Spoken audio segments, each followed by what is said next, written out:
جھوٹ بول کر مال بیچنے سے آمدن حرام ہو جاتی ہے، اس طرح نماز کے اوقات میں کاروبار میں وہ آمدن حلال ہوتی ہے۔ دیکھو جھوٹ بیچنے سے جو آمدن حرام ہوتی ہے، تو آمدن کا جتنا حصہ آپ نے جھوٹ بول کے جو اضافی لیا ہے نا وہ حرام ہوتا ہے، پوری چیز حرام نہیں ہوتی۔ مثال کے طور پر آپ کے پاس ایک خربوزہ ہے جس کی سوسائٹی میں مارکیٹ ویلیو کتنی ہے؟ 50 روپے۔ آپ نے کیا کیا، اس خربوزے کے ایسے فضائل بیان کیے کہ 100 میں پہنا دیا کسی کو، تو 50 تو آپ کے بنتے تھے نا، یہ جو اضافی 50 ہیں یہ کیا ہیں؟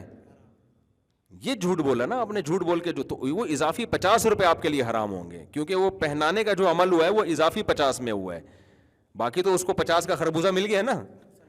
تو جو جتنا حرام شامل ہوتا ہے اتنا حرام ہوتا ہے، پورے کو نہیں حرام کہا جا سکتا۔ تو باقی جھوٹ بولنا حرام ہے، ناجائز ہے۔ ایسا نہ ہو کہ آپ کہیں چونکہ 50 تو حلال ہیں 50 اضافی ہیں تو جھوٹ بول کے بیچو، تو وہ جھوٹ کا گناہ تو اپنی جگہ ہوگا۔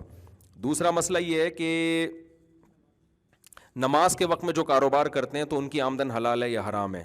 آمدن ان کی بھی حلال ہے۔ نماز کے وقت میں جو کاروبار کر رہا ہے تو کاروبار میں پیسے وہ نماز چھوڑنے کے نہیں لے رہا، اپنی پروڈکٹ کے پیسے لے رہا ہے، تو وہ پروڈکٹ کے پیسے حلال ہوں گے، البتہ نماز چھوڑنے کا اس کو شدید گناہ ہوگا۔ سمجھتے ہیں کہ نہیں سمجھتے؟ نماز چھوڑنے کا گناہ ہوگا کہ آپ نے جماعت سے نماز ضائع کیوں کر دی، تو وہ کاروبار حرام نہیں ہوگا۔ لوگ کہہ سکتے ہیں اس وقت کاروبار کرنا جب ناجائز ہے تو اس کی آمدن کیسے حلال ہو گئی؟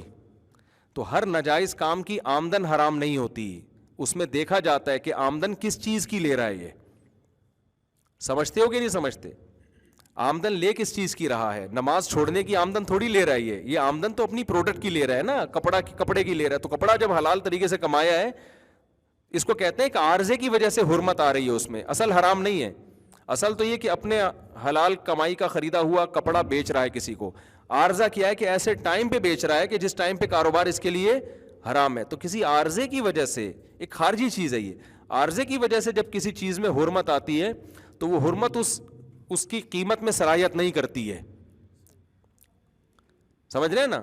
اس کی مثال ایسے جیسے آپ کے ابا نے آپ کو ڈانٹا کہ بھائی تو یہاں کیوں بیٹھا ہوا ہے، تو مجھے پانی پلا، آپ پھر بھی ایک چیز بیچنے میں لگے ہوئے ہو، تو یہاں تو آپ پر لازم تھا کہ آپ اپنے ابا کی اطاعت کرتے، لیکن آپ نے نہیں کیا، آپ نے کاروبار میں لگے ہوئے ہو، تو گناہ کر رہے ہو نا آپ، لیکن وہ کاروبار تھوڑی حرام ہو جائے گا، کیونکہ کاروبار ایک جائز چیز کا ہے اور جائز پروڈکٹ آپ لوگوں کو بیچ رہے ہو۔ ہاں یہ کہا جائے گا کہ آپ نے ابا کی نافرمانی کیوں کی، ابا کا دل کیوں دکھایا، تو یہ ایک الگ چیز ہے۔